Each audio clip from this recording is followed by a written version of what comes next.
Hello students, dictation 5 second बाद शुरू होगा। स्टार्ट।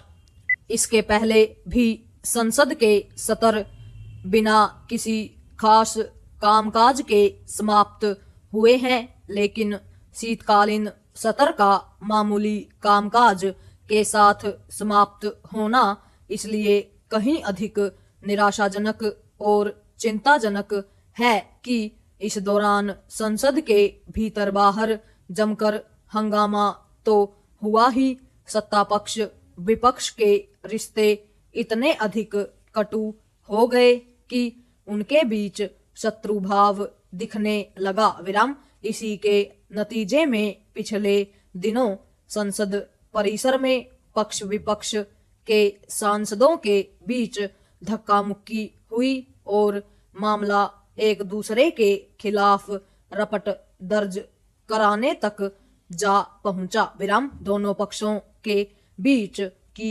कटुता बढ़ जाने की पुष्टि तब भी हुई जब विपक्ष ने राज्यसभा सभापति के खिलाफ अविश्वास प्रस्ताव लाने की पहल कर दी। विराम। ऐसा पहले कभी नहीं हुआ। विराम।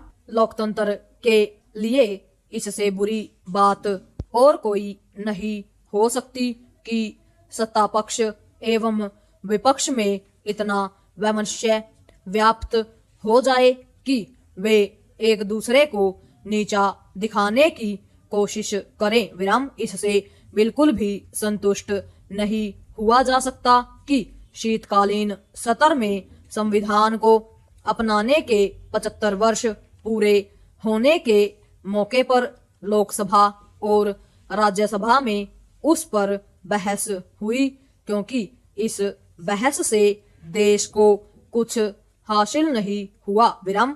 इस बहस के जरिए दोनों पक्षों ने यही साबित करने की कोशिश की संविधान को एक दूसरे से खतरा है। विराम। इसमें कोई संदेह नहीं कि विपक्ष की ओर से अपने संकीर्ण राजनीतिक स्वार्थों को पूरा करने के लिए जानबूझकर भय का यह भूत खड़ा किया गया है कि मोदी सरकार संविधान और आरक्षण खत्म करने का इरादा रखती है। विराम।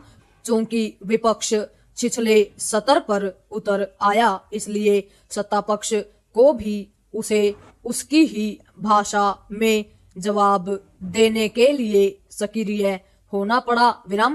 पैरा।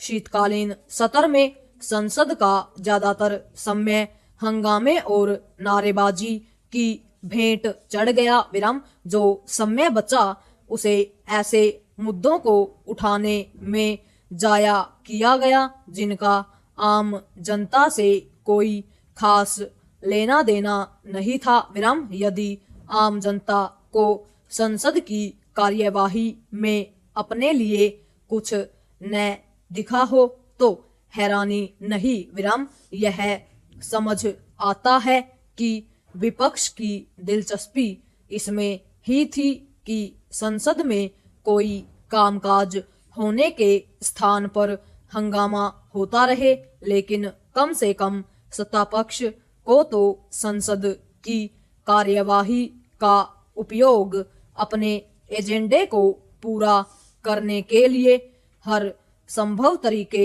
से करने चाहिए थे।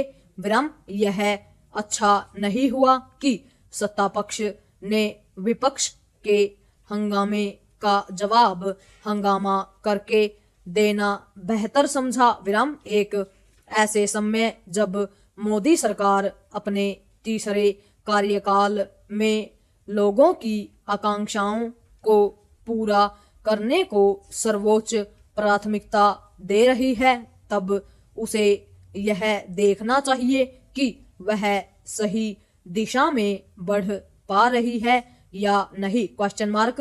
यदि संसद ढंग से नहीं चलेगी तो इससे सरकार का एजेंडा बाधित होगा और उसके नतीजे में न तो जरूरी सुधार हो सकेंगे, न आवश्यक फैसले लिए जा सकेंगे और न ही जनता की अपेक्षाएं पूरी हो सकेंगी। पूर्ण विराम।